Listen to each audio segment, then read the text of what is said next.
السلام عليكم ورحمة الله وبركاته. نحمده ونصلي على رسوله الكريم. أما بعد فأعوذ بالله من الشيطان الرجيم. بسم الله الرحمن الرحيم. إن الدين عند الله الإسلام.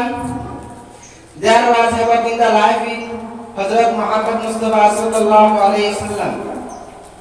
My name is Amanullah Lashkar. Muhammad was born in Makkah in Saudi Arabia 570. He was deeply spiritual man and often spent time mentioned on Mount Hira. The traditional story of Mount Hira, the traditional story of the Quran, tells how one night 610 he was meditating in a cave on the mountain where he was visited by the angel Jibril who attacked him to receive. Once Jibril mentioned the name of Allah, Muhammad began to receive words which he came to believe were the words of God. The Quran. During the rest of his life, Muhammad continued to receive these revelations.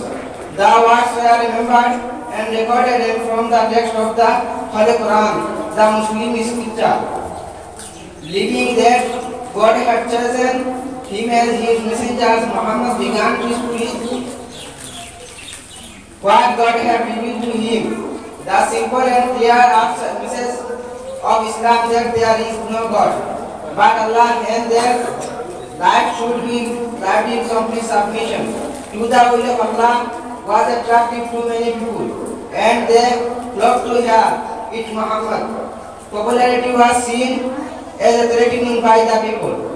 In power in Makkah, and Muhammad took his flock on a journey of Makkah to Medina in 622. This journey is called the Hijrah, and the event was seen as so important for Islam that 622 is the year in which the Islamic calendar begins.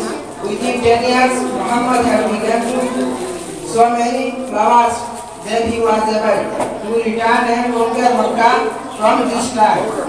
All the was generally accepted by the faithful as the true final prophet of God. Muhammad continued to lead his community was spiritual and in art matters until his death in 632. La ilaha illallah Muhammadur Rasulullah. Thank you all. Assalamu alaikum warahmatullahi wabarakatuh.